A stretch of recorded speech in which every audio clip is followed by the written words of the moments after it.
കുപ്രസിദ്ധ spirit കടത്തുകാരൻ Stephen കായംകുളത്ത് പിടിയിലായി.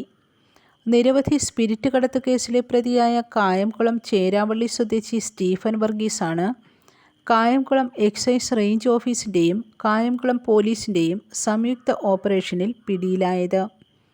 നിരവധി സ്പിരിറ്റ് കേസുകൾ സ്റ്റീഫൻ്റെ പേരിൽ കായംകുളത്ത് നിലവിലുണ്ട്. അക്രമാസക്തനായ ഇയാളെ അതിസാഹസികമായാണ് എക്സൈസും പോലീസും ചേർന്ന് പിടികൂടിയത്. News desk press Malayalam.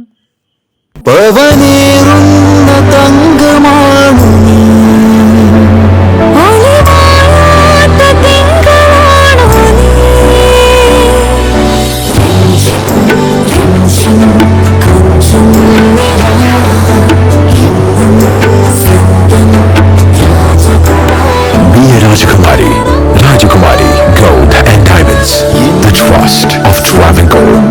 Rajakumari.